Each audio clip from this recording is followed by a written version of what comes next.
Hi there.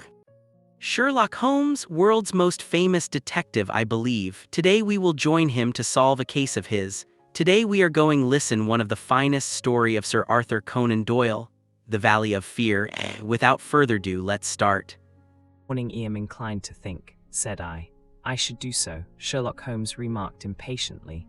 I believe that I am one of the most long-suffering of mortals, but I'll admit that I was annoyed at the sardonic interruption.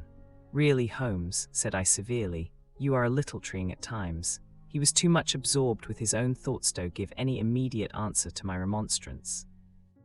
He leaned upon his hand with his untasted breakfast before him, and he stared at the slip of paper which had just drawn from its envelope.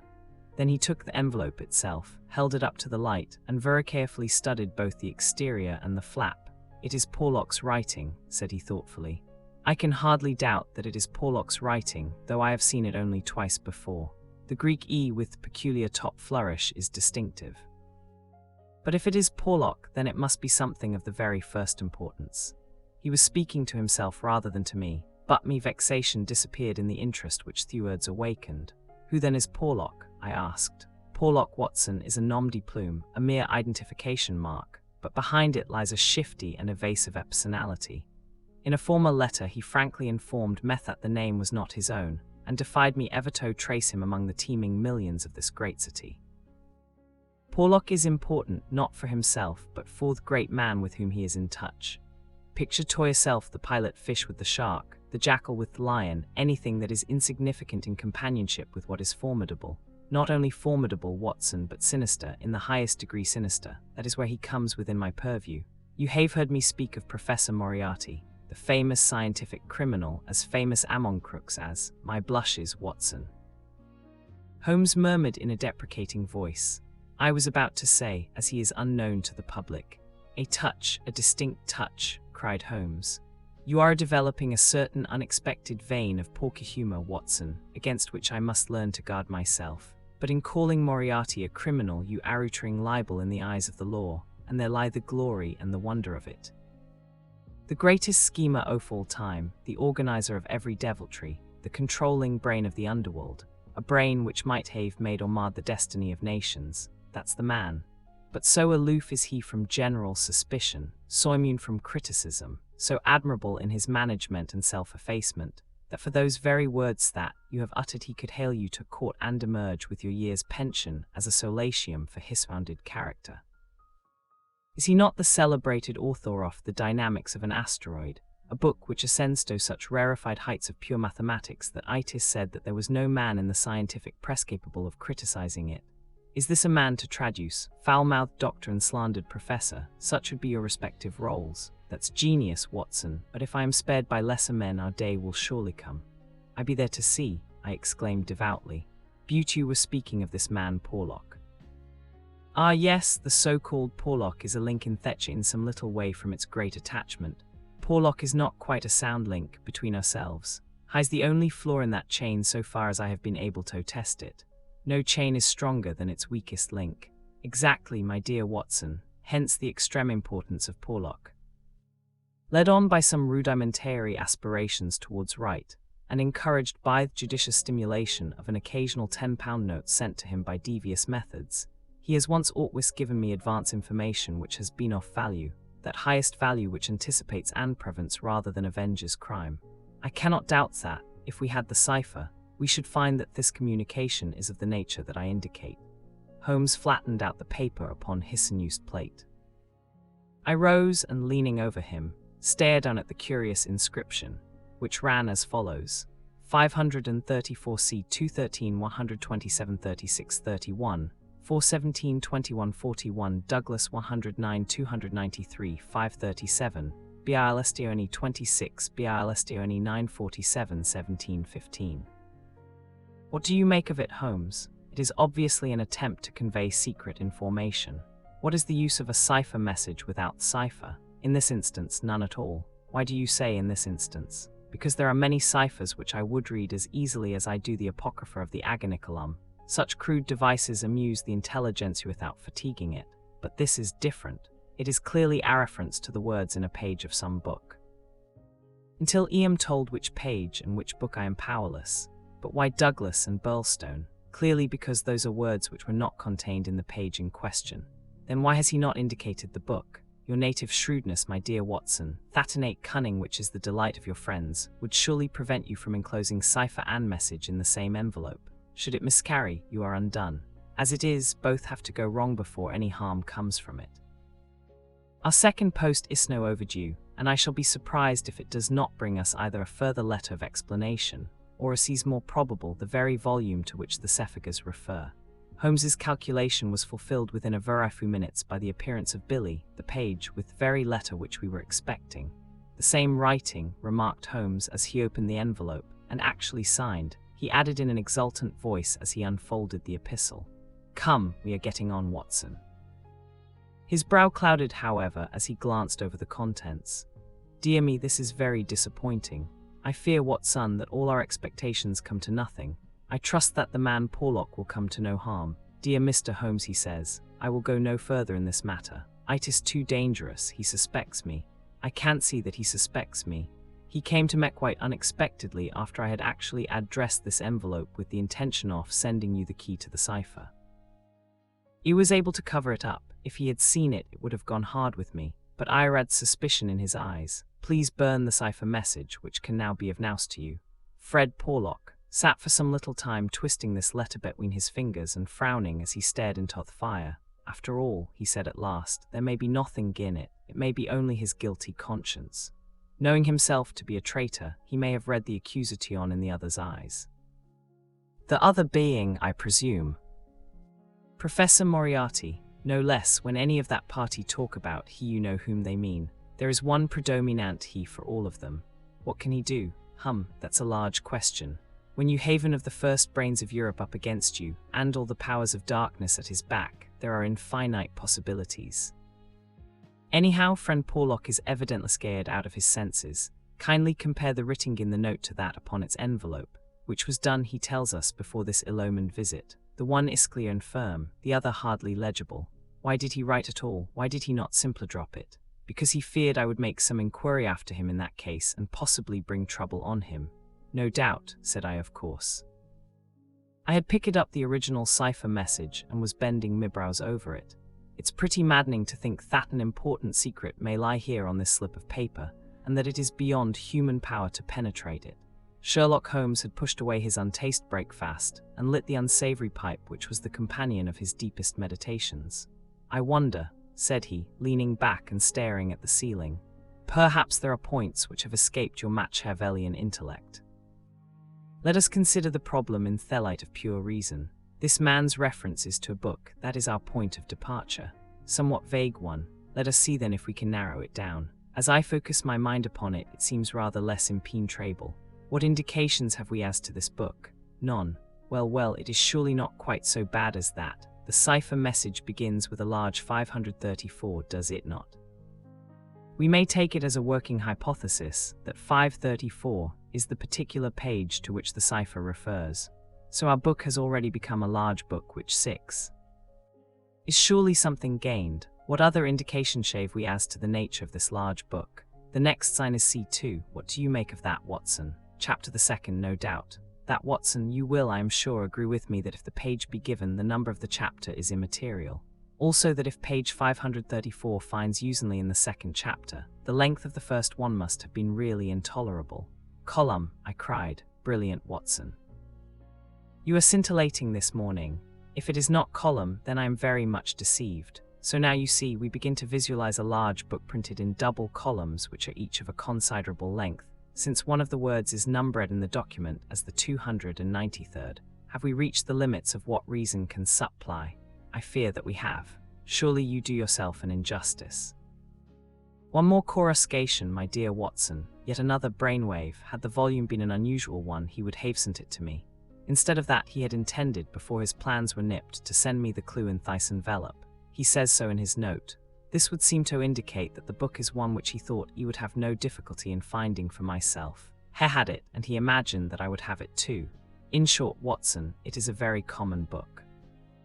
What you say certainly sounds plausible. So we have contracted our field of search to a large book, printed in double columns and in common use. Bible, I cried triumphantly. Good, Watson, good. but not, if I may say so, quite good enough. Even if I accepted the compliment for myself, I could hardly name any volume which would be less likely to lie at the elbow of one of Moriarty's associates. Besides, the editions of Holy Writ are so numerous that he could hardly suppose that copies would have the same pagination. This is clearly a book which is standardized. He knows for certain that his page 534 will exactly agree with my page 534, but very few books would correspond with that. Exactly. Therein lies our salvation. Our search is narrowed down to standardized books which anyone may be supposed to possess. Bradshaw, there are difficulties, Watson. The vocabulary of Bradshaw is nervous and terse, but limited. The selection of words would hardly lend itself to the sending off general messages. We will eliminate Bradshaw. The dictionary is, I fear, inadmissible for the summaries. What then is left? An almanac. Excellent, Watson. I am very much mistaken if you have not touched the spot. An almanac. Let us consider the claims of Whitaker's almanac. It is in common use. It has the requisite number of pages. Itis in double column. Though reserved in its earlier vocabulary, it becomes, if I remember right, quite garrulous towards the end. He picked the volume from his desk. Here is page 534, column 2, a substantial block of print dealing, I perceive, with the trade and resources of British India.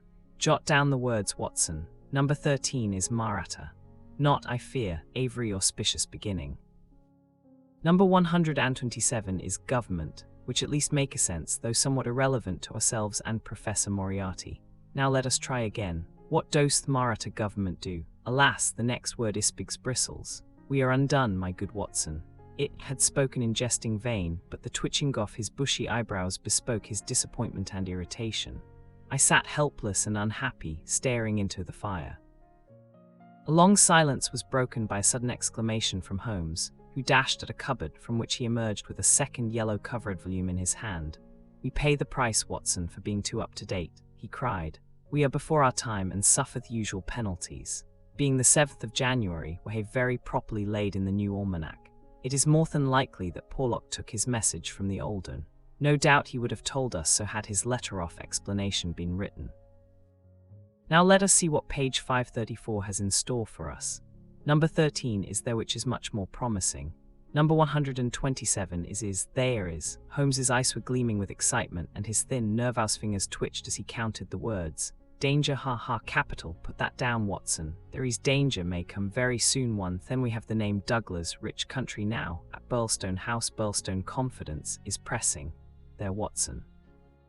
What do you think of pure reason and its fruit? If the greengrocer had such a thing as a laurel wreath, I should send Billy round for it. 7. I was staring at the strange message which I had scrawled, as he deciphered it, upon a sheet of foolscape on my knee. What a queer, scrambling way of expressing his meaning, said I. On the contrary, he has done quite remarkably well, said Holmes. When you search a single column for words with which to express your meaning, you can hardly expect to get everything you want. You are bound to leave something to the intelligentsia of your correspondent. The purport is perfectly clear. Some deviltry is intended against one Douglas, whoever he may be, residing as stated, a rich country gentleman. He is sure confidence was as near Ash could get to confident that it is pressing. There is our result, and a very workmanlike little bit of analysis it was.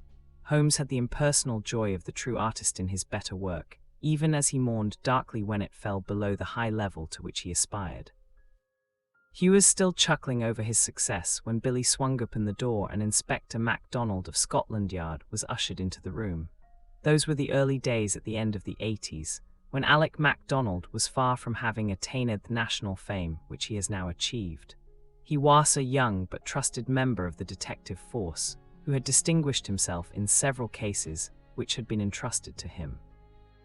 His tall, bony figure gave promise of exceptional physical strength, while his great cranium and deep-set, lustrous eyes spoke no less clearly of the keen intelligence which twinkled out from behind his bushy eyebrows. He was a silent, precise man with a dour nature and a hard Aberdonian accent. Twice already in his career had Holmes helped him to attain success, his own sole reward being the intellectual joy of the problem. For this reason the affection and respect of the Scotchman for his amateur colleague were profound, and he showed them by the frankness with which he consulted Holmes in every difficulty. Mediocrity knows nothing higher than itself, but talent instantly recognizes genius, And MacDonald had talent enough for his profession, tonable him to perceive that there was no humiliation in seeking the assistance of one who already stood alone in Europe, both in his gifts and in his experience. Holmes was not prone to friendship, but he was tolerant of the big Scotchman and smiled at the sight of him. "You are an early bird, Mr. Mac," said he. "I wish you luck with your worm. I fear this means that there is some mischief afoot. You said hope instead of fear. It would be nearer the truth, I'm thinking, Mr. Holmes," the inspector answered with a knowing grin. "Well, maybe a wee nip would keep out the raw morning chill. No, I won't smoke, I thank you. I'll have to be pushing on me way, for the early hours of a case are the precious ones, as no man knows better than your own self." But the inspector had stopped suddenly and was staring with a look of absolute amazement at a paper upon the table. It was the sheet upon which I had scrawled the enigmatic message. "Douglas," he stammered. "Burlstone, what's this, Mr. Holmes? Man, it's witchcraft. Where in the name of all that is wonderful did you get those names? It is a cipher that Dr. Watson and I have had occasion to solve. But why, what's amiss with the names?" The inspector looked from one to the other of us in dazed astonishment. "Just this," said he, "that Mr. Douglas of Burlstone Manor House was horribly murdered last night." 8. Chapter I Sherlock Holmes discourses. It was one of those dramatic moments for which me friend existed. It would be an overstatement to say that he was shocked or even excited by the amazing announcement. Without having a tinge of cruelty in his singular composition, he was undoubtedly callous from long overstimulation. Yet, if his emotions were dulled, his intellectual perceptions were exceedingly active. There was no trace then of the horror which I had myself felt at this curt declaration, but his face showed rather the quiet and interested composure of the chemist who sees the crystals falling into position from his oversaturated solution. "Remarkable," said he. "Remarkable. You don't seem surprised." "Interested, Mr. Mac, but hardly surprised." "Why should I be surprised?" "I receive an anonymous communication from a quarter which I know to be important, warning me that danger threatens a certain person. Within an hour I learn that this danger has actually materialized and that the person is dead. I am interested, but as you observe, I am not surprised." A few short sentences he explained to the inspector the facts about the letter and the cipher. MacDonald sat with his chin on his hands and his great sandy eyebrows bunched into a yellow tangle. "I was going down to Burlstone this morning," said he. "I had come to ask you if you cared to come with me, you and your friend here. But from what you say, we might perhaps be doing better work in London." "I rather think not," said Holmes. "Hang it all, Mr. Holmes," cried the inspector. "The papers will be full of the Burlstone mystery in a day or two. But where's the mystery if there is a man in London who prophesied the crime before ever it occurred?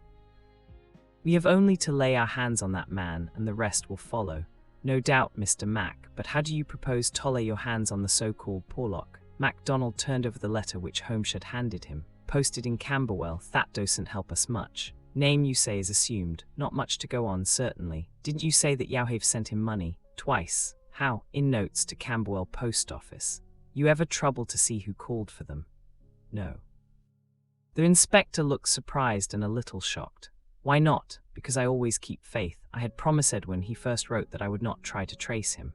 "You think there is someone behind?" "No, there is. This professor that I've heard you mention." "Exactly." Inspector MacDonald smiled, and his eyelid quivered as he glanced towards me.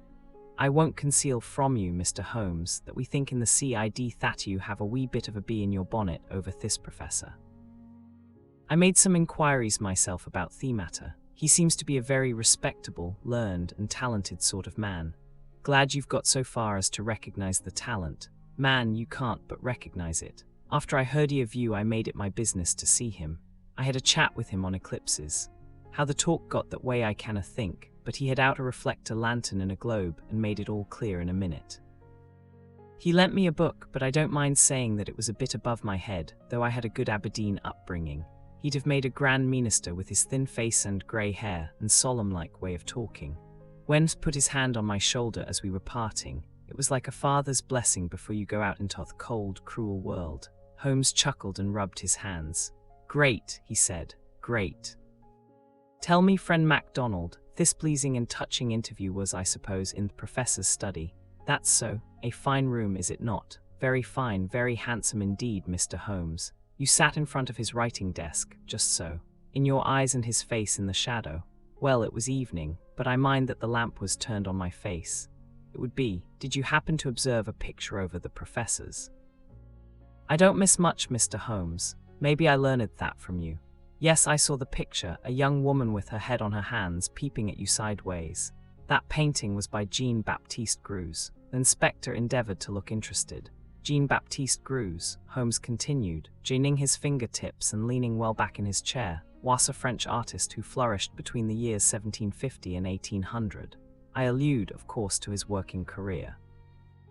Modern criticism has more than endorsed the high opinion formed of him by his contemporaries. The inspector's eyes grew abstracted. Hadn't we better, he said. We are doing so, Holmes interrupted. All that I am saying has a very direct and vital bearing upon what you have called the Burlstone mystery. In fact, it may in a sense be called the very center of it. Smiled feebly and looked appealing at me. Your thoughts move a bit too quick for me, Mr. Holmes. You leave out a link or two, and I can't get over the gap. What in the whole wide world can the connection between this dead painting man and the affair at Burlstone? All knowledge comes useful to the detective, remarked Holmes. Even the trivial fact that in the year 1865, a picture by Greuze entitled La Jeune Fille à l'Agneau fetched 1,200,000 francs, more than £40,000, at Heportali's sale may start a train of reflection in your mind. It was clear that it did. The inspector looked honestly interested. I may remind you, Holmes continued, that the professor's salary can be ascertained in several trustworthy books of reference. It is 700 a year. Then how could he buy? Quite so, how could he? That's remarkable, said the inspector thoughtfully. Talk away, Mr. Holmes, I'm just loving it. It's fine. Holmes smiled. He was always warmed by genuine admiration, the characteristic of the real artist. What about Burlstone? He asked. We've time yet, said the inspector, glancing at his watch. I've a cab at the door and it won't take us 20 minutes to Victoria. But about this picture, I thought you told me once, Mr. Holmes, that you had never met Professor Moriarty. No, I never have. Then how do you know about his rooms? That's another matter. I have been 3 times in his rooms, twice waiting for him under different pretexts and leaving before he came. Once, well, I can hardly tell about the once to an official detective. It was on the last occasion that I took the liberty of running over his papers with the most unexpected results. You found something compromising? Absolutely nothing. That was what amazed me. However, you have now seen the point of the picture. It shows him to be a very wealthy man. How did he acquire wealth? He is unmarried. His younger brother is a station master in the west of England. His share is worth 700 a year. And he owns a Greuze. Well, surely the inference is plain. You mean that he has a great income and that he must earn it in an illegal fashion? Exactly. Of course I have other reasons for thinking so. Dozens of exiguous threads which laid vaguely up towards the center of the web where the poisonous, motionless creature is lurking. I only mention on the Greuze because it brings the matter within the range of your own observation. Well, Mr. Holmes, I admit that what you say is interesting. It's more than interesting, it's just one dayful. But let us have it a little clearer if you can. Is it forgery, coining, burglary? Where does the money come from? Have you ever read of Jonathan Wild? Well, the name has a familiar sound. Someone in a novel, was he not? I don't take much stock of detectives in novels, chaps that do things and never let you see how they do them. That's just inspiration, not business. Jonathan Wild wasn't a detective and he wasn't in a novel. He was a master criminal and he lived last century, 1750 or thereabouts. Then he's no use to me. I'm a practical man. Mr. Mac, the most practical thing that you ever did in your life would be to shut yourself up for 3 months and read 12 hours a day at the Annals of Crime. Everything comes in circles, even Professor Moriarty. Jonathan Wild was the hidden force of the London criminals, to whom he sold his brains and his organization on a 15% commission. The old wheel turns and the same spoke comes up. It's all been done before and will be again. I'll tell you 1 or 2 things about Moriarty which may interest you. Interest me, right enough. I happen to know who is the first link in Hishing, a chain with this Napoleon gone wrong at own end, and 100 broken fighting men, pickpockets, blackmailers, and card sharpers at the other, with every sort of crime in between. His chief of staff is Colonel Sebastian Moran, as aloof and guarded and inaccessible to the law as himself. What do you think pays? Like to hear. 1,000 a year, that's paying for brains, you see, the American business principle. I learned that detail quite by chance. It's more than the Prime Minister gets. That gives you an idea of Moriarty's gains and of the scale on which he works. Another point, I made it my business to hunt down some off Moriarty's checks lately, just common innocent checks that he pays his household bills with. They were drawn on 6 different banks. Does that make any impression on your mind? Queer, certainly, but what do you gather from it? That he wanted no gossip about his wealth. No single man should know what he had. I have no doubt that he has 20 banking accounts, the bulk of his fortune abroad in the Deutsche Bank or the Credit Lyonnais, as likely as not. Sometime when you have a year or two to spare, I commend to you the study of Professor Moriarty. MacDonald had grown steadily more impressed as the conversation proceeded. He had lost himself in his interest. Now his practical Scotch intelligence brought him back with a snap to the matter in hand. "He can keep anyhow," said he. "You've got us sidetracked with your interesting anecdotes, Mr. Holmes. What really counts is your remark that there is some connection between the professor and the crime. That you get from the warning received through the man Porlock. Can we, for our present practical needs, get any further than that? We may form some conception as to the motive of the crime. It is, as I gather from your original remarks, an inexplicable, or at least an unexplained murder. Now, presuming that the source of the crime is as we suspect it to be, there might be 2 different motives. In the first place, I may tell you that Moriarty rules with a rod of iron over his people. Discipline is tremendous. There is only one punishment in his code. It is death. Now we might suppose that this murdered man, this Douglas whose approaching fate was known by one of the arch-criminal's subordinates, had in some way betrayed the chief. His punishment followed and would be known to all, if only to put the fear of death into them. Well, that is one suggestion, Mr. Holmes. The other is that it has been engineered by Moriarty in the ordinary course of business. Was there any robbery? I have not heard. So it would, of course, be against the first hypothesis and in favor of the second. Moriarty may have been engaged to engineer it on a promise of parts balls, or he may have been paid so much down to manage it. Either is possible, but whichever it may be, or if it is some third combination, it is down at Burlstone that we must seek the solution.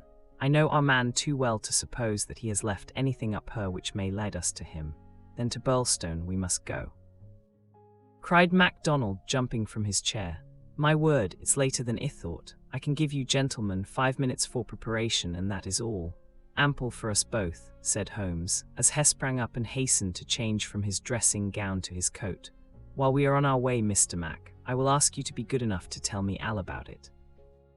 About it proved to be disappointingly little, and yet there was enough to assure us that the case before us might well be worthy of the expert's close attention. He brightened and rubbed his thin hands together as he listened to the meager but remarkable details. A long series of sterile weeks lay behind us, and here at last there was a fitting object for those remarkable powers which, like all special gifts, become irksome to their owner when they are not in use. Thatcher's brain blunted and rusted with inaction. Sherlock Holmes's eyes glistened, his pale cheeks took a warmer hue, and his whole eager face shone with an inward light when the call for work reached him. Leaning forward in the cab, he listened intently to MacDonald's short sketch of the problem which awaited us in Sussex. The inspector was himself dependent, as he explained to us, upon a scribbled AC count forwarded to him by the milk train in the early hours of the morning. White Mason, the local officer, was a personal friend, and hence MacDonald had been notified much more promptly than is usual at Scotland Yard when provincials need their assistance. It is a very cold scent upon which the metropolitan expert is generally asked to run. "Dear Inspector MacDonald," said the letter which he read to us, "official requisition for your services is in separate envelope. This is for your private eye. Why me what train in the morning you can get for Burlstone, and I will meet it, or have it met if I am too occupied. This case is a snorter. Don't waste your moment in getting started. If you can bring Mr. Holmes, please do so, for Hugh will find something after his own heart." We would think the whole thing had been fixed up for theatrical effect if there wasn't a dead man in the middle of it.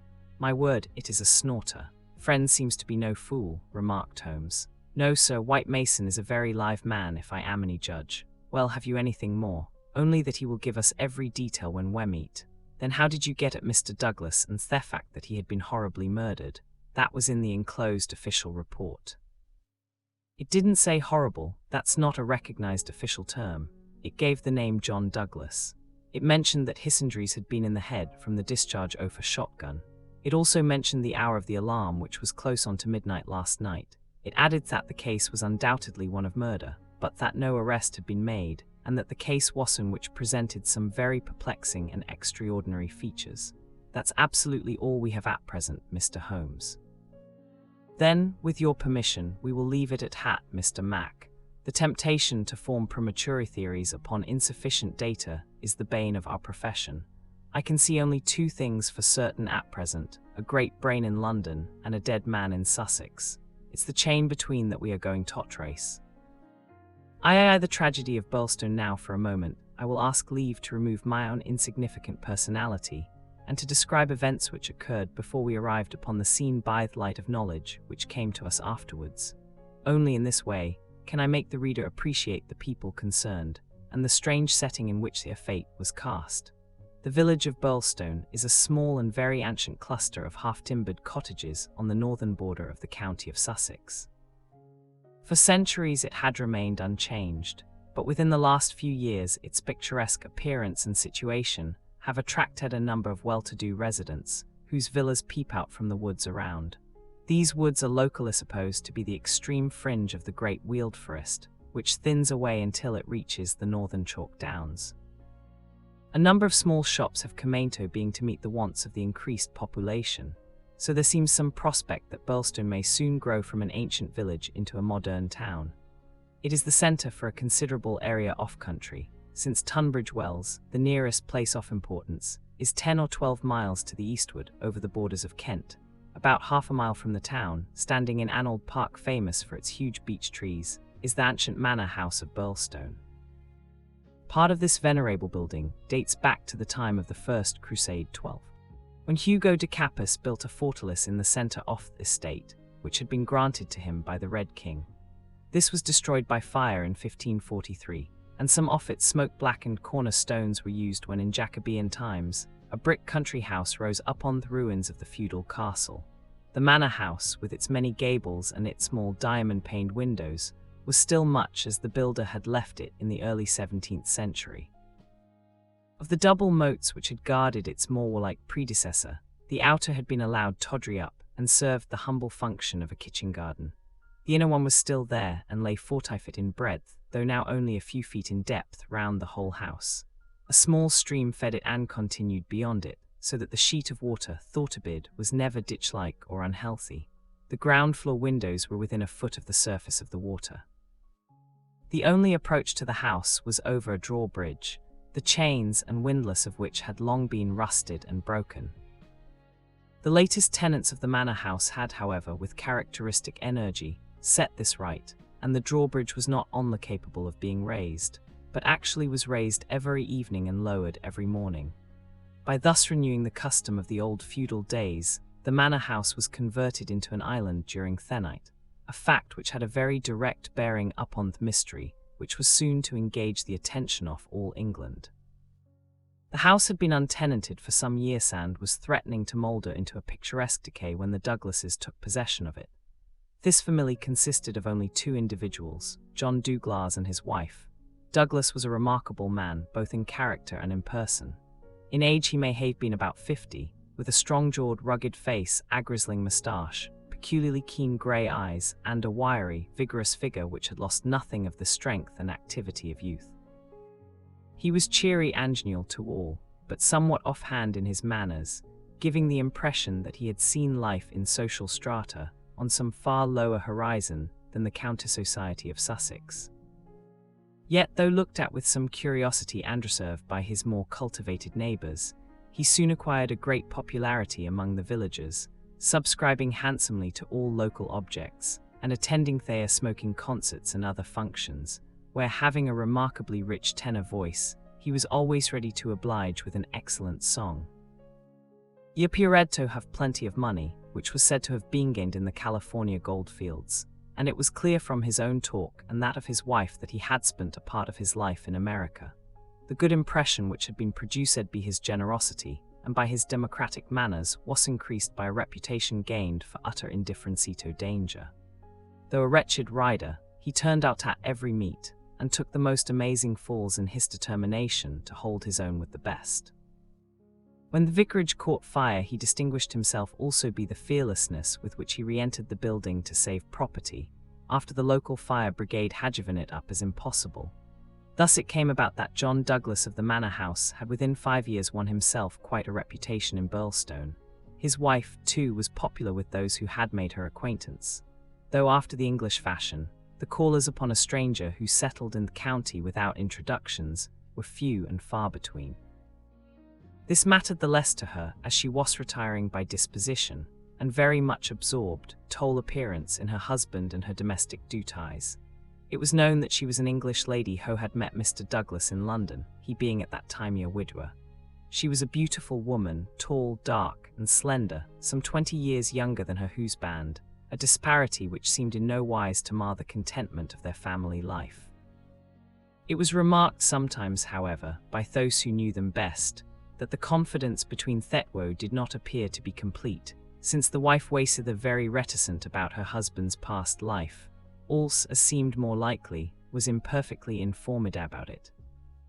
It had also been noted and commented upon by a few observant people that there were signs sometimes of some nerve strain upon the part of Mrs. Douglas, and that she would display acute uneasiness if her absent husband should ever be particularly latin his return. On a quiet countryside where all gossip is welcome, this weakness of the lady of the manor house did not pass without remark, and it bulked larger upon people's memory when the events arose which gave it a very special significance. There was yet another individual whose residence under that roof was, it is true, only an intermittent tone, but whose presence at the time of the stranger happenings, which will now be narrated, brought his name prominently before the public. This was Cecil James Barker, of Hales Lodge, Hampstead. Cecil Barker's tall, loose-jointed figure was a familiar one in the main street of Birlstone Village, 13. For he was a frequent and welcome visitor at the manor house. He was the more noticed as being the life friend of the past unknown life of Mr. Douglas, who was ever seen in his new English surroundings. Barker was himself an undoubted Englishman, but by his remarks it was clear that he had first known Douglas in America, and had there lived on intimate terms with him. He appeared to be a man of considerable wealth, and was reputed to be a bachelor. In age he was rather younger than Douglas, 45 at the most, a tall, straight, broad-chested fellow with a clean-shaved, prize-fighter face, thick, strong black eyebrows, and a pair of masterful black eyes which might, even without the aid of his very capable hands, clear a way for him through a hostile crowd. He neither rode nor shot, but spent his days in wandering round the old village with his pipe in his mouth, or in driving with his host, or in his absence with his hostess, over the beautiful countryside. An easy-going, free-handed gentleman, said Ames, the butler, but my word, I had rather not be theman that crossed him. He was cordial and intimate with Douglas, and he was no less friendly with his wife, a friendship which more than once seemed to cause some irritation to the husband, so that even the servants were able to perceive his annoyance. Such was the third person who was one of the family when the catastrophe occurred. As to the other denizens of the old building, it will suffice out of a large household to mention Theprem, respectable and capable Ames, and Mrs. Allen, a buxom and cheerful person, who relieved the lady of some of her household cares. The other 6 servants in the house bear no relation to the events of the night of January 6th.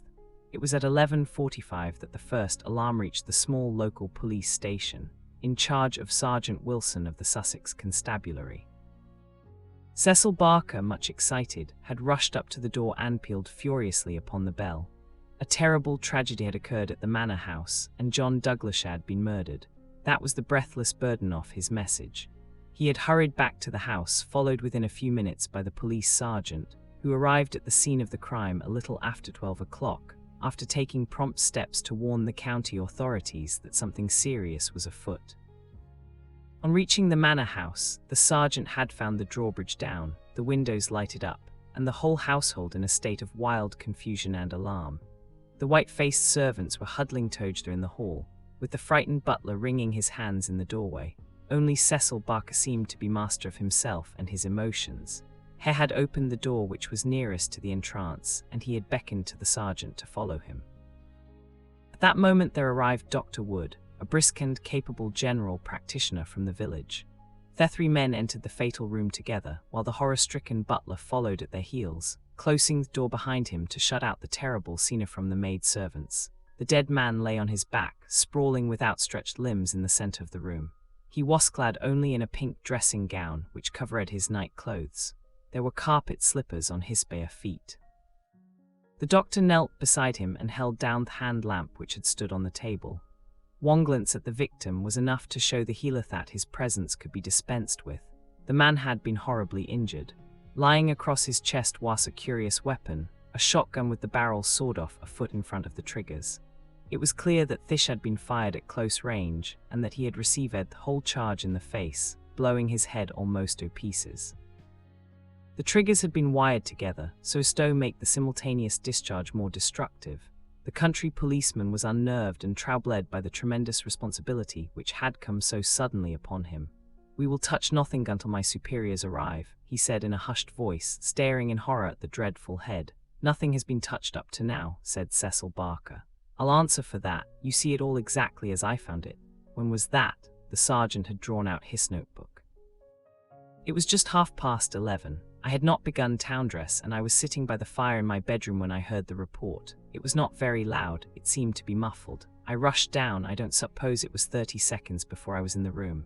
The door open. Yes, it was open. Poor Douglas was lying as you see him. His bedroom candle was burning on the table. It was I who lit the lamp some minutes afterward. You see no one? No. I heard Mrs. Douglas coming down the stair behind me, and I rushed out to prevent her from seeing this dreadful sight. Mrs. Allen, the housekeeper, came and took her away. Ames had arrived and ran back into the room once more. 14. But surely I have heard that the drawbridge is kept up all night. Yes, it was up until I lowered it. Then how could any murderer have got away? It is out of the question. Mr. Douglas must have shot himself. That was our first idea. But see, Barker drew aside the curtain and showed that the long, diamond-paned window was open to its full extent. And look at this. He held the lamp down and illuminated a smudge of blood like the mark of a boot sole up on the wooden sill. Someone has stood there in getting out. You mean that someone waded across the moat? Exactly. Then if you were in the room within half a minute of the crime, he must have been in the water at that very moment. I have not a doubt of it. I wish to heaven that I had rushed to the window, but the curtain screened it, as you can see, and so it never occurred to me. Then I heard the step of Mrs. Douglas, and I could not let her enter the room. It would have been too horrible. Horrible enough," said the doctor, looking at her shattered head and the terrible marks which surrounded it. "I've never seen such injuries since the Burlstone Railway smash. But I say," remarked the police sergeant, whose slow, bucolic common sense was still pondering the open window, "it's all very well your saying that Ammon escaped by wadding this moat, but what I ask you is, how did he ever get into the house at all if the bridge was up?" That's the question," said Barker. "What o'clock was it raised?" "It was nearly 6 o'clock, said Ames the butler. "I've heard," said the sergeant, "that it was usually raised at sunset.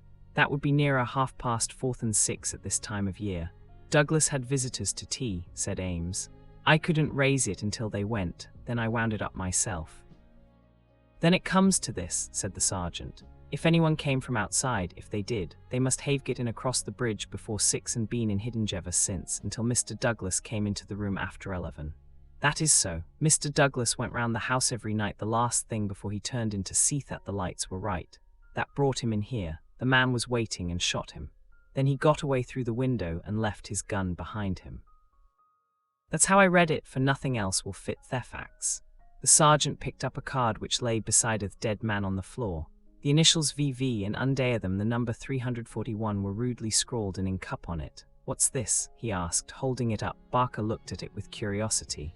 "I never noticed it before," he said. "The murderer must have left it behind him." "VV 341. I can make no sense of that." Sergeant kept turning it over in his big fingers. "What's VV? Somebody's initials, maybe. What have you got there, Dr. Wood?" It was a good-sized hammer which had been lying on the rug in front of the fireplace, a substantial workmanlike hammer. Cecil Barker pointed to a box of brass-headed nails upon the mantelpiece. "Mr. Douglas was altering the pictures yesterday," he said. "I saw him myself, standing upon that chair and fixing the big picture above it. That accounts for the hammer." "We'd best put it back on the rug where we found it," said the sergeant, scratching his puzzled head in his perplexity. "It will want the best brains in the force to get to the bottom of this thing. It will be a London job before it is finished." He raised the hand lamp and walked slowly round the room, cried excitedly, drawing the window curtain to one side. "What o'clock were those curtains drawn?" "When the lamps were lit," said the butler. "It would be shortly after 4. Someone had been hiding here, sure enough, held down the light, and the marks of muddy boots were very visible in the corner. I'm bound to say this bears out your theory, Mr. Barker. It looks as if the man got into the house after 4 when the curtains were drawn and before 6 when the bridge was raised. He slipped into this room because it was there first that he saw. There was no other place where he could hide, so he popped in behind this curtain. That all seems clear enough. It is likely that his main idea was to burgle the house, but Mr. Douglas chanced to come upon him, so he murdered him and escaped. That's how I read it, said Barker. But I say, aren't we wasting precious time? Couldn't we start 15? Out and scour the country before the fellow gets away. The sergeant considered for a moment. There are no trains before 6 in the morning, so can't get away by rail. If he goes by road with his legs all dripping, it's odds that someone will notice him. Anyhow, I can't leave here myself until I am relieved, but I think none of you should go until we see more clearly how we all stand. The doctor had taken the lamp and was narrowly scrutinizing the body. What's this mark? He asked. Could this have any connection with the crime? The dead man's right arm was thrust out from his dressing gown and exposed as high as the elbow. About halfway up the forearm was a curious brown design, a triangle inside a circle, standing out in vivid relief upon the lard-coloured skin. It's not tattooed, said the doctor, peering through his glasses. I never saw anything like it. Theman has been branded at some time as they brand cattle. What is the meaning of this? I don't profess to know the meaning of it, said Cecil Barker, but I have seen the mark on Douglas many times this last 10 years. So have I, said the butler. Many a time when the master has rolled up his sleeves I have noticed that very mark. I've often wondered what it could be. Then it has nothing to do with the crime anyhow, said the sergeant. But it's a rum thing all the same. Everything about this case is rum. Well, what is it now? The butler had given an exclamation of astonishment and was pointing at the dead man's outstretched hand. They've taken his wedding ring, he gasped. What? Yes, indeed. Master always wore his plain gold wedding ring on the little finger of his left hand. Thatching with the rough nugget on it was above it, and the twisted snake ring on the third finger. There's the nugget and there's the snake, but the wedding ring is gone. He's right, said Barker. Do you tell me, said the sergeant, that the wedding ring was below the other? Always. Then the murderer, or whoever it was, first took off this ring you call the nugget ring, then the wedding ring, and afterwards put the nugget ring back again. That is so. The worthy country policeman shook his head. Seems to me the sooner we get London onto this case the better, said he. White Mason is a smart man. No local job has ever been too much for White Mason. It won't be long now before he is here to help us, but I expect we'll have to look to London before we're through. Anyhow, I'm not ashamed to say that it is a deal too thick for the likes of me. IV darkness at 3 in the morning, the chief Sussex detective, obeying the urgent call from Sergeant Wilson of Burlstone, arrived from headquarters in a light dog-cart behind a breathless trotter. By the 5:40 train in the morning he had sent his message to Scotland Yard, and he was at the Burlstone station at 12 o'clock Towelcomas. White Mason was a quiet, comfortable-looking person in a loose tweed suit, with a clean-shaved, ruddy face, a stoutish body and powerful bandy legs adorned with gaiters, looking like a small farmer, a retired gamekeeper, or anything upon earth except a very favourable specimen of the provincial criminal officer. A real downright snorter, Mr. MacDonald. He kept repeating, "We'll have the pressmen down like flies when they understand it. I'm hoping we will get our work done before they get poking their nose into it and messing up all the trails. There has been 16. Nothing like this that I can remember. There are some bits that will come home to you, Mr. Holmes, or I am mistaken. And you also, Dr. Watson, for the medicos will have a word to say before we finish. Your roomie's at the Westville Arms. There's no other place, but I hear that it is clean and good. The man will carry your bags. This way, gentlemen, if you please." He was a very bustling and genial person, this Sussex detective. In 10 minutes we had all found our quarters. In 10 more we were seated in the parlour of the inn, and being treated to a rapid sketch of those events which have been outlined in the previous chapter. MacDonald made an occasional note, while Holmes sat absorbed, with the expression of surprised and reverent admiration with which the botanist surveys the rare and precious bloom. "Remarkable," he said when the story was unfolded. "Most remarkable. I can hardly recall any case where the features have been more peculiar." "I thought you would say so, Mr. Holmes," said White Mason in great delight. "We're well up with the times in Sussex. I've told you now how matters were, up to the time when I took over from Sergeant Wilson between 3 and 4 this morning. My word, it made the old mare go, but I need not have been in such a hurry as it turned out, for there was nothing immediate that I could do. Sergeant Wilson had all the facts. I checked them and considered them and maybe added a few of my own. What were they? Asked Holmes eagerly. Well, I first had the hammer examined. The AWAS doctor would there to help me. We found no signs of violence upon it. I was hoping that if Mr. Douglas defended himself with the hammer, he might have left his mark upon the murderer before he dropped it in the mat, but there was no stain. That, of course, proves nothing at all, remarked Inspector MacDonald. There has been many a hammer murder and no trace on the hammer. So, it doesn't prove it wasn't used, but there might have been stains and that would have helped us. As a matter of fact, there were none. Then I examined the gun. They were buckshot cartridges, and as Sergeant Wilson pointed out, the triggers were wired together so that if you pulled on the hinderone, both barrels were discharged. Whoever fixed that up had made up his mind that he was going to take no chances of missing his man. The sword gun was not more than 2 foot long. One could carry it easily under one's coat. There was no completer-maker's name, but the printed letters PEN were on the fluting between the barrels, and the rest of the name had been cut off by the saw. A big P with a flourish above it, E and N smaller, asked Holmes. Exactly. Pennsylvania Small Arms Company, well-known American firm, said Holmes. White Mason gazed at my friend, as the little village practitioner looks at the Harley Street specialist who by a word can solve the difficulties that perplex him. That is very helpful, Mr. Holmes. No doubt you are right. Wonderful, wonderful. Do you carry the names of all the gun makers in the world in your memory? Holmes dismissed the subject with a wave. Doubt it is an American shotgun, White Mason continued. I seem to have read that a sawed-off shotgun is a weapon used in some parts of America. Apart from the name upon the barrel, the idea had occurred to me. There is some evidence, then, that this man who entered the house and killed its master was an American. Shook his head. Man, you are surely travelling over fast, said he. I have heard no evidence yet that any stranger was ever in the house at all. Open window, the blood on the sill, the queer card, the marks of boots in the corner, the gun. Nothing there that could not have been arranged. Mr. Douglas was an American or had lived long in America. So had Mr. Barker. You don't need to import an American from outside in order to account for American doings.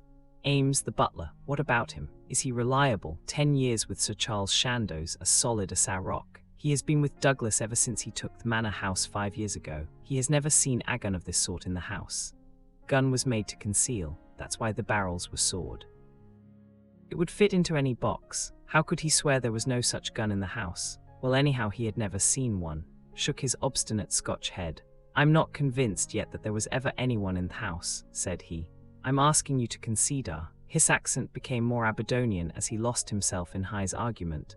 I'm asking you to consider what it involves if you suppose that this gun was ever brought 17 into the house and that all these strange things were done by a person from outside. Oh man, it's just inconceivable. It's clean against common sense. I put it to you, Mr. Holmes, judging it by what we have heard. Well, state your case, Mr. Mac, said Holmes in High's most judicial style. The man is not a burglar, supposing that he ever existed. The ring business and the card point to premeditated murder for some private reason. Very good. Here is a man who slips into a house with the deliberate intention of committing murder. He knows, if he knows anything, that he will have a difficulty in making his escape, as the house is surrounded with water. What weapon would he choose? You would say the most silent in the world. Then he could hope when the deed was done to slip quickly from the window, to wade the moat and to get away at his leisure. That's understandable. But is it understandable Thaith should go out of his way to bring with him the most noisy weapon he could select, knowing well that it will fetch every human being in the house to Thespot as quick as they can run, and that it is all odds that he will be seen before he can get across the moat? Is that credible, Mr. Holmes? Well, you put the case strongly, my friend replied thoughtfully. It certainly needs a good deal of justification. May I ask, Mr. White Mason, whether you examined the farther side of the moat at once to see if there were any signs of the man having climbed out from the water? There were no signs, Mr. Holmes, but it is a stone ledge and one could hardly expect them. No tracks or marks, none. Would there be any objection, Mr. White Mason, to our going down to the house at once? There may possibly be some small point which might be suggestive. I was going to propose it, Mr. Holmes, but I thought it well to put you in touch with all the facts before we go. I suppose if anything should strike you. White Mason looked doubtfully at the armature. I have worked with Mr. Holmes before, said Inspector MacDonald. He plays the game. My own idea of the game, at any rate, said Holmes with a smile. I go into a case to help themes of justice and the work of the police. If I have ever separated myself from the official force, it is because they have first separated themselves from me. I have no wish ever to score at their expense. At the same time, Mr. White Mason, I claim the right to work in my own way and give my results at my own time, complete rather than in stages. I am sure we are honored by your presence and to show you all we know, said White Mason cordially. Come along, Dr. Watson, and when the time comes we'll all hope for a place in your book. Walk down the quaint village street with a row of pollarded elms on each side of it. Just beyond were two ancient stone pillars, weather-stained and lichen-blotched, bearing upon their summits a shapeless something which had once been the rampant lion-off capus of Burlstone. A short walk along the winding drive with such sward and oaks around it as one only sees in rural England, then a sudden turn, and the long, low Jacobean house of dingy, liver-coloured brick lay before us, with an old-fashioned garden off-cut yews on each side of it. As we approached it, there was the wooden drawbridge and the beautiful broad moat as still and luminous as quicksilver in theckled winter sunshine. 3 centuries had flowed past the old manor house, centuries of births and of homecomings, off-country dances and of the meetings of fox hunters. Strange that now in its old age this dark business should have cast its shadow upon the venerable walls, and yet those strange, peaked roofs and quaint, overhung gables were a fitting covering to grim and terribly intrigue. As I looked at the deep-set windows and long sweep of the dull-coloured, water-lapid front, I felt that no more fitting scene could be set for such a tragedy. That's the window, said White Mason, that one on the immediate right of the drawbridge. It's open just as it was found last night. It looks rather narrow for a man to pass. Well, it wasn't a fat man anyhow. We don't need your deductions, Mr. Holmes, to tell us that, but yow I could squeeze through all right. Holmes walked to the edge of the moat and looked across. Then he examined the stone ledge and thegrass border beyond it. I've had a good look, Mr. Holmes, said White Mason. There is nothing there, no sign that anyone has landed, but why should he leave any sign? Exactly. Why should he? Is the water always turbid? 18. Generally about this colour. The stream brings down the clay. How deep is it? About 2 feet at each side and 3 in the mid-DLE. So we can put aside all idea of the man having been drowned in crossing. No, a child could not be drowned in it. Walked across the drawbridge and were admitted by a quaint, gnarled, dried-up person, how as the butler Ames. The poor old fellow was white and quivering from the shock. The village sergeant, a tall, formal, melancholy man, still held his vigil in the room of fate. The doctor had departed. Anything fresh, Sergeant Wilson? Asked White Mason. No, sir. Then you can go home. You've had enough. We can send for you if we want you. The butler had better wait outside. Tell him to warn Mr. Cecil Barker, Mrs. Douglas, and the housekeeper that we may want a word with them presently. Now, gentlemen, perhaps you will allow me to give you the views I have formed first, and then you will be able to arrive at your own. He impressed me, this country specialist. He had a solid grip of fact and a cool, clear common sense brain which should take him some way in his profession. Holmes listened to him intently, with no sign of that impatience which the official exponent too often produced. It's suicide. Or is it murder? That's our first question, gentlemen, is it not? If it were suicide, then we have to believe that this man began by taking off his wedding ring and concealing it, that he then came down here in his dressing gown, trampled mud into a corner behind the curtain in order to give the idea Somione had waited for him, opened the window, put blood on the— We can surely dismiss that, said MacDonald. So I think. Suicide is out of the question, then a murder has been done. What we have to determine is whether it was done by someone outside or inside of the house. Well, let's hear the argument. Are considerable difficulties both ways, and yet one or the other it must be. We will suppose first that some person or persons inside the house did the crime. They got this man down here at a time when everything was still, and yet no one was asleep. They then did the deed with the queerest and noisiest weapon in the world, so as to tell everyone what had happened, a weapon that was never seen in the house before. That does not seem a very likely start, does it? No, it does not. Well then, everyone is agreed that after the alarm was given only a minute at the most had passed for the whole household, not Mr. Cecil Barker alone, though he claims to have been the first, but Ames and all of them were on the spot. Do you tell me that in that time the guilty person managed to make footmarks in the corner, open the window, mark the sill with blood, take the wedding ring off the dead man's finger and all the rest of it? It's impossible. You put it very clearly, said Holmes. I am inclined to agree with you. Well then, we are driven back to the theory that it was done by someone from outside. We are still faced with some big difficulties, but anyhow they have ceased to be impossibilities. The man got in Toth House between 4:30 and 6, that is to say between dusk and the time when the bridge was raised. There had been some visitors and the door was open, so there was nothing to prevent him. He may have been a common burglar, or he may have had some private grudge against Mr. Douglas. Since Mr. Douglas has spent most of his life in America, and this shotgun seems to be an American weapon, it would seem that the private grudge is the more likely theory. He slipped into this room because it was the first he came to, and he hid behind the curtain. There he remained until past 11 at night.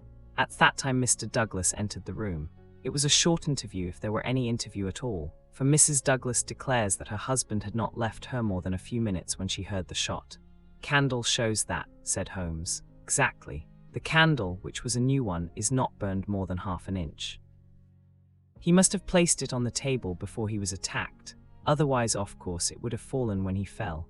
This shows that he was not attacked the instant that he entered the room. When Mr. Barker arrived, the candle was lit and the lamp was out. That's all clear enough. Well, now we can reconstruct things on those lines. Mr. Douglas enters the room. He puts down the candle. A man appears from behind the curtain. He is armed with this gun. He demands the wedding ring. Heaven only knows why, but so it must they've been. Mr. Douglas gave it up. Then either in 19 cold blood or in the course of a struggle, Douglas may have gripped the hammer that was found up on the mat. He shot Douglas in this horrible way. He dropped his gun, and also it would seem this queer card, VV 341, whatever that may mean, and he made his escape through the window and across the moat at the very moment when Cecil Barker was discovering the crime. How's that, Mr. Holmes? Very interesting, but just a little unconvincing. Man, it would be absolute nonsense if it wasn't that anything else is even worse, cried MacDonald. Somebody killed the man, and whoever it was, I could clearly prove to you that he should have done it some other way. What does he mean by allowing his retreat to be cut off like that?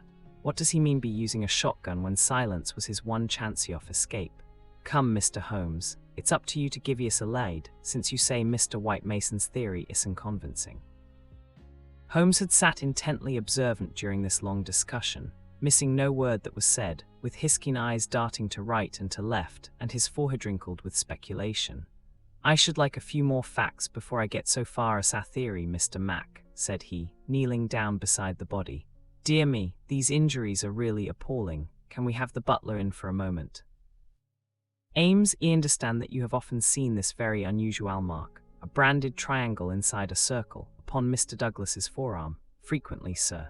Never heard any speculation as to what it meant. No, sir. It must have caused great pain when it was inflicted. It is undoubtedly a burn. Now I observe, Ames, that there is a small piece of plaster at the angle of Mr. Douglas's jaw. Did you observe that in life? Yes, sir. He cut himself in shaving yesterday morning. You ever know him to cut himself in shaving before? Not for a very long time, sir. Suggestive, said Holmes. It may, of course, be a mere coincidence, or it may point to some nervousness which would indicate that he had reason to apprehend danger. Had you noticed anything unusual in his conduct yesterday, Ames? It struck me that he was a little restless and excited, sir. The attack may not have been entirely unexpected. We do seem to make a little progress, do we not? Perhaps you would rather do the questioning, Mr. Mac. No, Mr. Holmes, it's in better hands than mine. Well, then we will pass to this card, VV 341. Itis rough cardboard. Have you any of the sort in the house? I don't think so. Walked across to the desk and dabbed a little ink from each bottle onto the blotting paper. It was not printed in this room, he said. This is black ink and the other purplish. It was done by a thick pen, and these are fine. No, it was done elsewhere, I should say. Can you make anything of the inscription, Ames? No, sir, nothing. Do you think, Mr. Mac? It gives me the impression of a secret society of some sort, the same with his badge upon the forearm. That's my idea too, said White Mason. Well, we can adopt it as a working hypothesis and then see how far our difficulties disappear. An agent from such a society makes his way into the house. waits for Mr. Douglas, blows his head nearly off with this weapon, and escapes by wadding the moat after leaving a card beside the dead man, which Wilwyn mentioned in the papers. Tell other members of the society that vengeance has been done. That all hangs together. But why this gun of all weapons? Exactly. Why the missing ring? Quite so. Why no arrest? It's past 2 now. I take it for granted that since dawn every constable within 40 miles has been looking out for a wet stranger. That is so, Mr. Holmes. Well, unless he has a burrow close by or a change of clothes ready, they can hardly miss him. And yet they have missed him up to now. Holmes had gone to the window and was examining with his lens the blood mark on the sill. It is clearly the tread of a shoe. It is remarkably broad, a splay-foot, one would say. Curious because, so far as one can trace any footmark in this mud-stained corner, one would say it was a more shapely sole. However, they are certain livery indistinct. What's this under the side table? Mr. Douglas's dumbbells, said Ames, 20. Dumbbell, there's only one. Where? Theatre. I don't know, Mr. Holmes. There may have been only one. I have not noticed them for months. One dumbbell, Holmes said seriously, but his remarks were interrupted by a sharp knock at the door. A tall, sunburned, capable-looking, clean-shaved man looked in at us. I had no difficulty in guessing that it was the Cecil Barker of whom I had heard. His masterful eyes travelled quickly with a questioning glance from face to face. "Sorry to interrupt your consultation," said he, "but you should hear the latest news. An arrest, no such luck, but they've found his bicycle. The fellow left his bicycle behind him. Come and have a look. It is within 100 yards of the hall door. Found 3 or 4 grooms and idlers standing in the drive inspecting a bicycle which had been drawn out from a clump of evergreens in which it had been concealed. It was a well-used Rudge Whitworth, splashed as from a considerable journey. There was a saddle-bag with spanner and oil can, but no clue as to the owner. Would be a grand help to the police," said the inspector, "if these things were numbered and registered, but we must be thankful for what we've got. If we can't find where he went to, at least we are likely to get where he came from. But what in the name O'Fall that is wonderful made the fellow leave it behind, and how in the world has he got away without it? We don't seem to get a gleam of light in the case, Mr. Holmes." "Don't we?" my friend answered thoughtfully. "E wonder, chapter v the people of the you seen all you want of the study?" asked White Mason as we re-entered the house. "For the time," said the inspector, and Holmes nodded. "Then perhaps you would now like to hear the evidence of some of the people in the house. We could use the dining room, Ames. Please come yourself first and tell us what you know." The butler's account was a simple and a clear one, and he gave a convincing impression of sincerity. He had been engaged 5 years before, when Douglas first came to Burlstone. He understood that Mr. Douglas was a rich gentleman who had made his money in America. He had been a kind and considerate employer, not quite what Ames was used to, perhaps, but one can't have everything. He never saw any signs of apprehension in Mr. Douglas. On the contrary, Hugh was the most fearless man he had ever known. He ordered the drawbridge to be pulled up every night because it was the ancient custom of the old house, and he liked to keep the old ways up. Mr. Douglas seldom went to London or left the village, but on the day before the crime he had been shopping at Tunbridge Wells. He, Ames, had observed some restlessness and excitement on the part of Mr. Douglas that day, for he had seemed impatient and irritable, which was unusual with him. He had not gone to bed that night, but was in the pantry at the back of the house, putting away the silver, when heard the bell ring violently. He heard no shot, but it was hardly possible he would, as the pantry and kitchens were at the very back of the house and there were several closed doors and a long passage between. The housekeeper had come out of her room, attracted by the violent ringing of the bell. They had gone to the front of the house together. As they reached the bottom of the stair he had seen Mrs. Douglas coming down it. No, she was not hurrying. It did not seem to him that she was particularly agitated. Just as she reached the bottom of the stair, Mr. Barker had rushed out of the study. He had stopped Mrs. Douglas and begged her to go back. "For God's sake, go back to your room," he cried. 21. "Poor Jack is dead, you can do nothing. For God's sake, go back." After some persuasion upon the stairs, Mrs. Douglas had gone back. She did not scream. She made no outcry whatever. Mrs. Allen, the housekeeper, had taken her upstairs and stayed with her in the bedroom. Ames and Mr. Barker had then returned to the study, where they had found everything exactly as the police had seen it. The candle was not lit at that time, but the lamp was burning. They had looked out off the window, but the night was very dark and nothing could be seen or heard.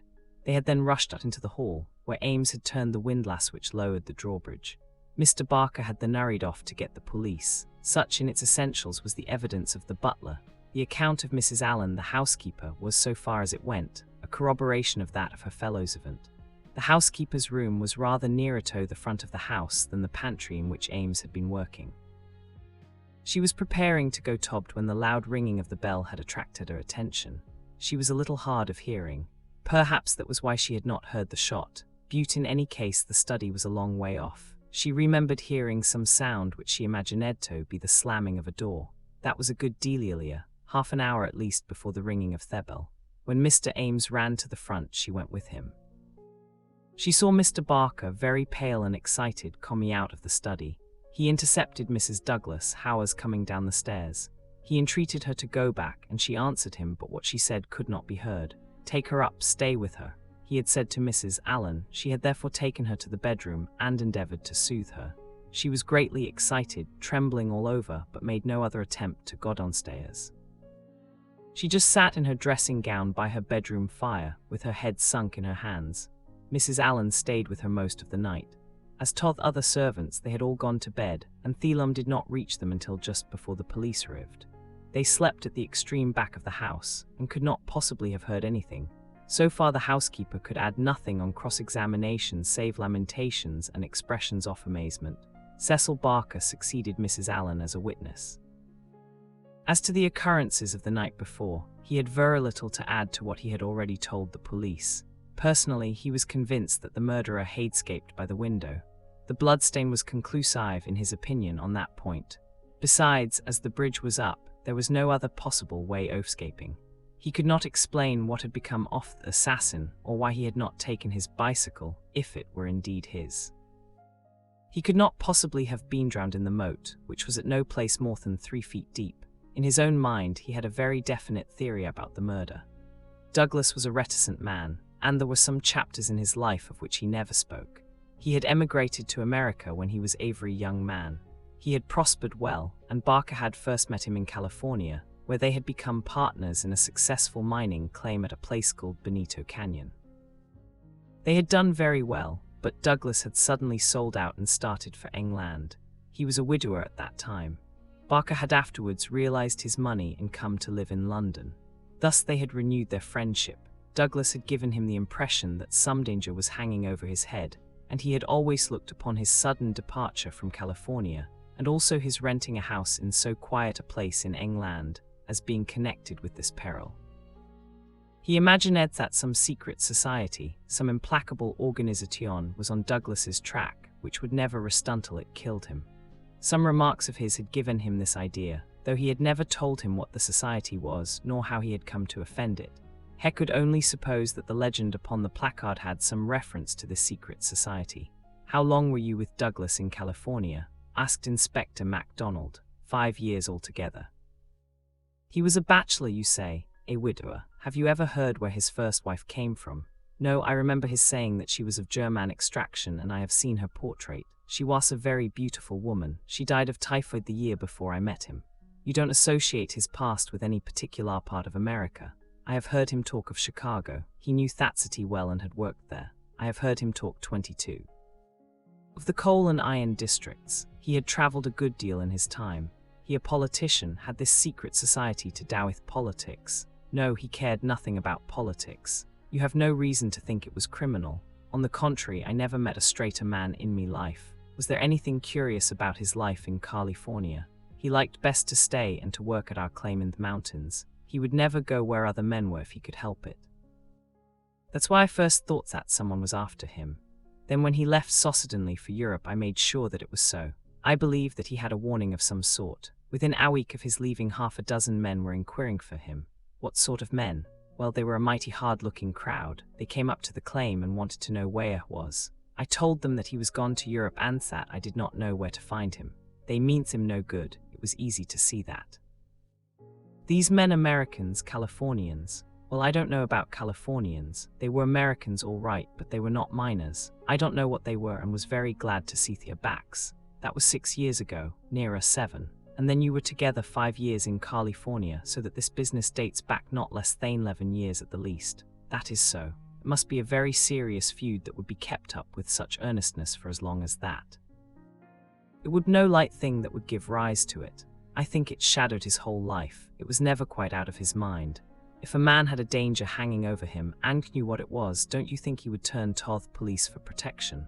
Maybe it was some danger that he could not be protected against. There's one thing you should know, he always went about armed. His revolver was never out of his pocket, but by bad luck he was in his dressing gown and had left it in the bedroom last night.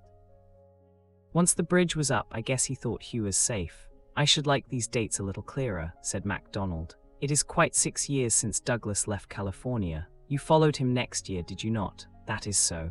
He had been married 5 years. You must have returned about the time of his marriage. About a month before, I was his best man. You know Mrs. Douglas before her marriage? No, I did not. I had been away from England 14 years. But you have seen a good deal of her since. Looked sternly at the detective. I have seen a good deal of him since, he answered. If I have seen her, it is because you cannot visit a man without knowing his wife. If you imagine there is any connection. I imagine nothing, Mr. Barker. I am bound to make every inquiry which can bear upon the case, but I mean no offence. Some inquiries are offensive, Barker answered angrily. It's only the facts that we want. It is in your interest and everyone's interest that they should be cleared up. Did Mr. Douglas entirely approve your friendship with his wife? Barker grew paler and his great, strong hands were clasped convulsively together. You have no right to ask such questions, he cried. What has this to do with the matter you are investigating? I must repeat the question. Well, I refuse to answer. You can refuse to answer, but you must be aware that your refusal is in itself an answer, for you would not refuse if you had not something to conceal. Stood for a moment with his face set grimly and his strong black eyebrows drawn low in intenser thought. Then he looked up with a smile. Well, I guess you gentlemen are only doing your clear duty after all, and I have no right to stand in the way of it. I'd only ask you not to worry Mrs. Douglas over this matter, for she has enough upon her just now. It may tell you that poor Douglas had just one fault in the world, and that was his jealousy. He was fond of me, no man could be fonder of a friend, and Hugh is devoted to his wife. He loved me to come here, and was forever sending for me. And yet if his wife and I talked together or there seemed any sympathy between us, a kind of wave of jealousy would pass 23 over him and he would be off the handle and saying the wildest things in a moment. More than once I've sworn off coming for that reason, and then he would write me such penitent, imploring letters that I just had to. But you can take it from me, gentlemen, if it was my last word, that no man ever had a more loving, faithful wife, and I can say also no friend could be more loyal than I. It was spoken with fervour and feeling, and yet Inspector MacDonald could not dismiss the subject. You are aware, said he, that the dead man's wedding ring has been taken from his finger. So it appears, said Barker. What do you mean by appears? You know it is a fact. Man seemed confused and undecided. When I said appears, I meant that it was conceivable Thade had himself taken off the ring. Mere fact that the ring should be absent, whoever may have removed it, would suggest to anyone's mind, would it not, that the marriage and the tragedy were connected? Barker shrugged his broad shoulders. I can't profess to say what it means, he answered, but if you mean to hint that it could reflect in any way upon this lady's honour. His eyes blazed for an instant, and then with an evident effort he got a grip upon his own emotions. Well, you are on the wrong track, that's all. I don't know that I've anything else to ask you at present, said MacDonald coldly. There was one small point, remarked Sherlock Holmes. When you entered the room there was only a candle lighted on the table, was there not? Yes, that was so. By its light you saw that some terrible incident had occurred. Exactly. You at once rang for help. Yes. It arrived very speedily, within a minute or so. Yet when they arrived they found that the candle was out and that the lamp had been lighted. That seems very remarkable.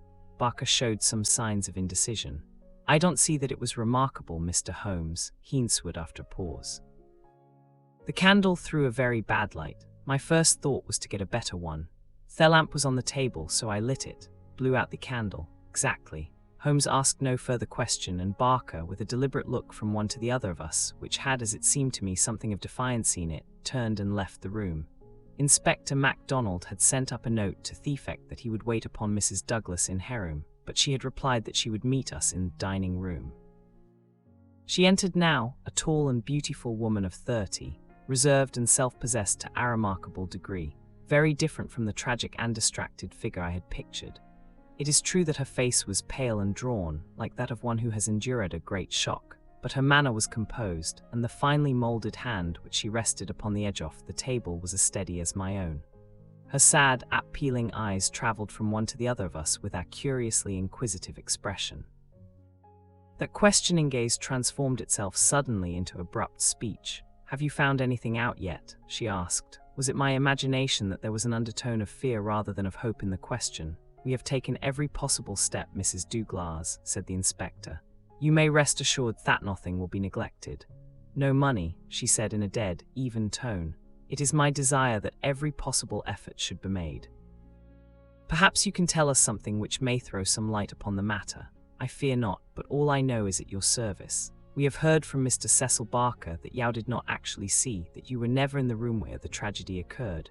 "No, he turned me back upon the stairs. He begged me to return to my room." "So, you had heard the shot, and you had at once come down." "I put on my dressing gown and then came down." Long was it after hearing the shot that Yao was stopped on the stair by Mr. Barker? It may have been a couple of minutes. It is so hard to reckon time at such a moment. He implored me not to go on. He assured me that I could do nothing. Then Mrs. Allen, the housekeeper, led me upstairs again. It was all like some dreadful dream. 24. Can you give us any idea how long your husband had been downstairs before you heard the shot? "No, I cannot say. He went from his dressing room and I did not hear him go. He did the round off the house every night, for he was nervous of fire. It is the only thing that I have ever known him nervous of. That is just the point which I want to come to, Mrs. Douglas. You have known your husband only in England, have you not?" "Yes, we have been married 5 years." "Have you heard him speak of anything which occurred in America and might bring some danger upon him?" Mrs. Douglas thought earnestly before she answered. "Yes," she said at last. "I have always felt that there was a danger hanging over him. He refused to discuss it with me. It was not from want of confidence in me. There was the most complete love and confidence between us, but it was out of his desire to keep all alarm away from me. He thought I should brood over it if I knew all, and so he was silent." "Did you know it then?" Mrs. Douglas's face lit with a quick smile.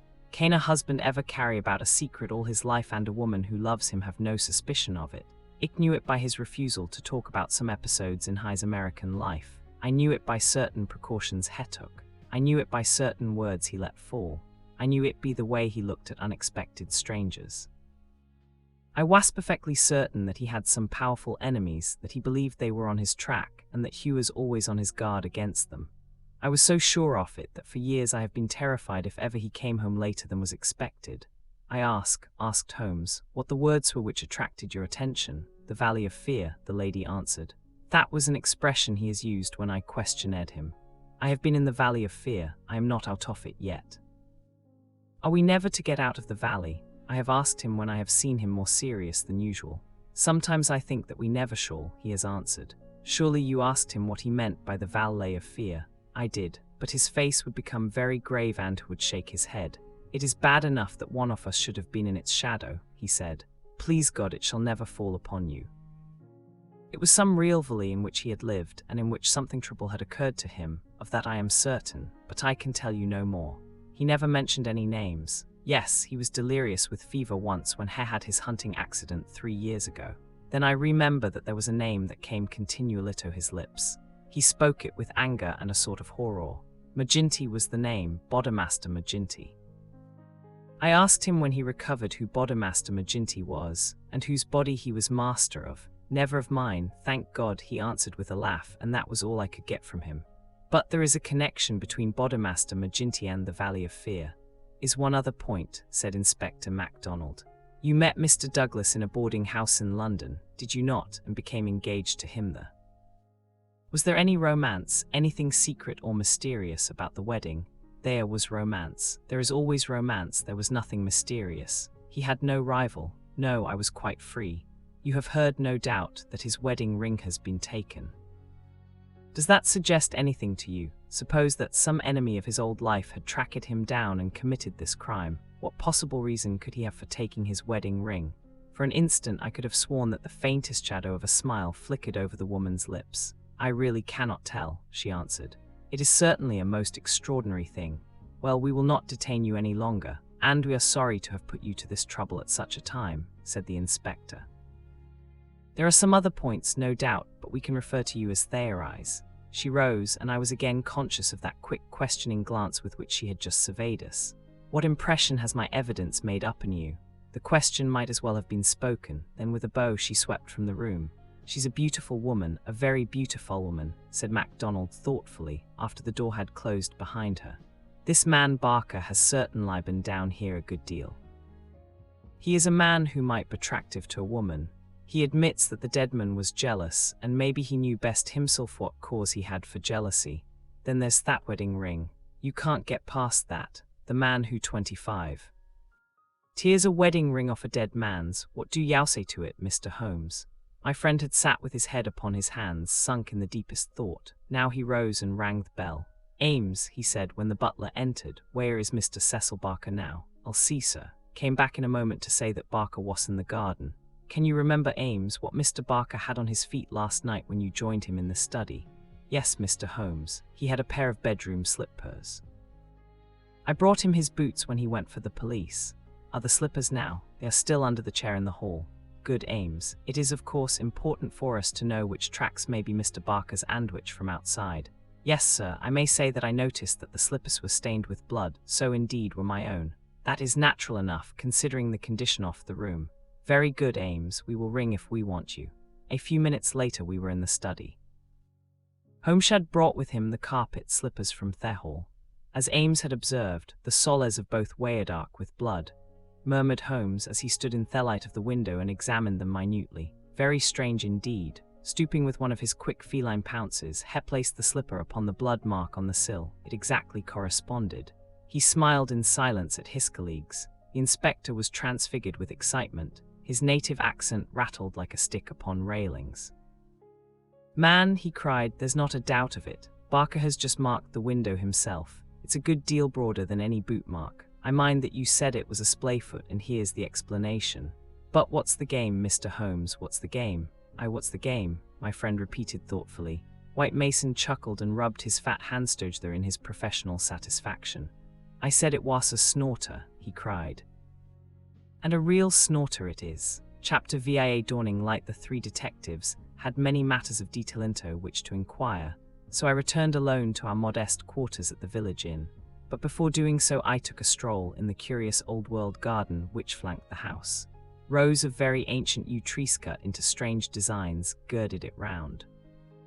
Inside was a beautiful stretch of lawn with an old sundial in the middle.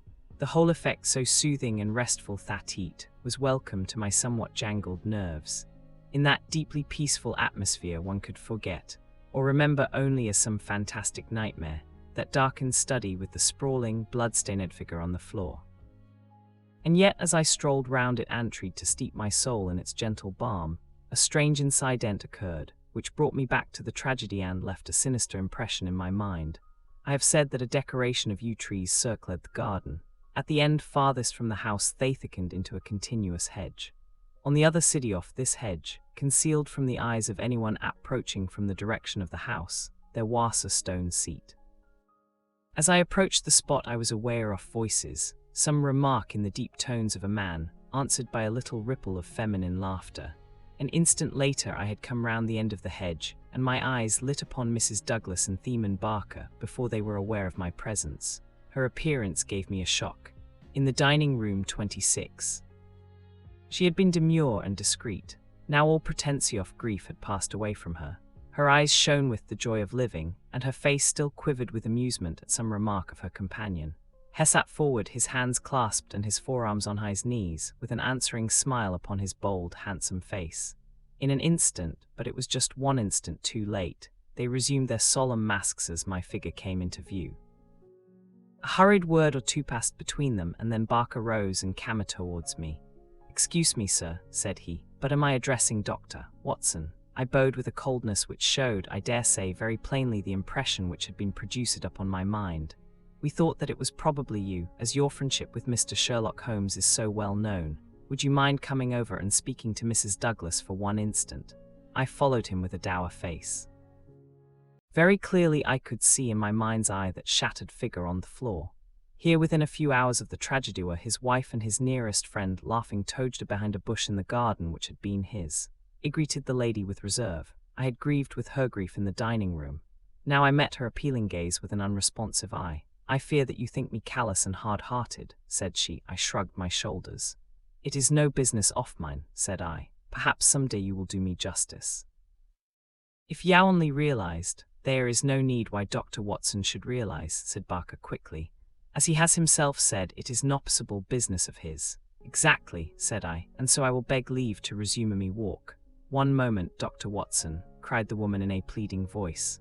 "There is one question which you can answer with more authority than anyone else in the world, and it may make a very great difference to him. You know Mr. Holmes and his relations with the police better than anyone else can.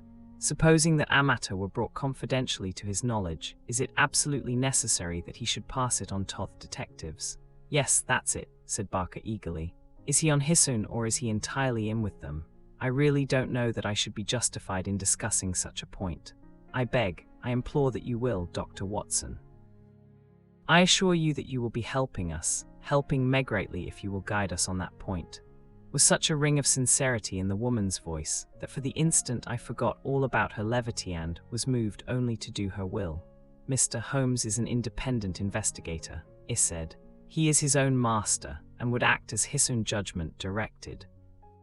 At the same time, he would naturally feel loyalty towards the officials who were working on the same case, and he would not conceal from them anything which would help them in bringing a criminal to justice.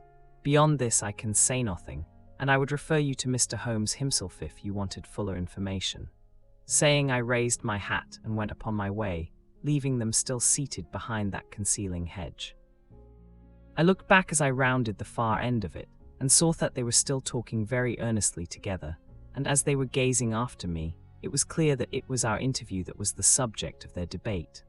"I wish none of their confidences," said Holmes, when I reported to him what had occurred. He had spent the whole afternoon at the manor house in consultation with his two colleagues, and returned about 5 with a ravenous appetite for a high tea which I had ordered for him.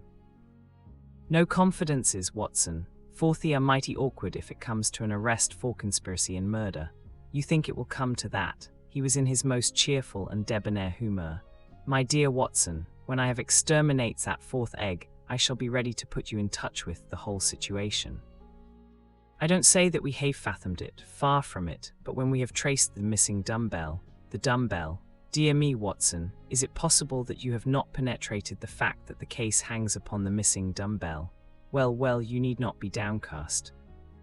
For between ourselves, I don't think that either Inspector Mac or the excellent local practitioner has grasped the overwhelming importance of this incident. One dumbbell, Watson. Consider an athlete with one dumbbell. Picture to yourself the unilateral development, the imminent danger of a spinal curvature. Shocking, Watson. Sat with his mouth full of toast and his eye sparkling with mischief, watching my intellectual entanglement. The mere sight of his excellent appetite 27 was an assurance of success, for I had very clear recollections of days and nights without a thought of food, when his baffled mind had chafed before some problem, while his thin, eager features became more attenuated with the asceticism of complete mental concentration. Finally, he lit his pipe, and sitting in the inglenook of the old village inn, he talked slowly and at random about his case, rather as one who thinks aloud than as one who makes a considerate statement. "A lie, Watson, a great, big, thumping, obtrusive, uncompromising lie, that's what meets us on the threshold. There is our starting point. The whole story told by Barker is a lie, but Barker's story is corroborated by Mrs. Douglas.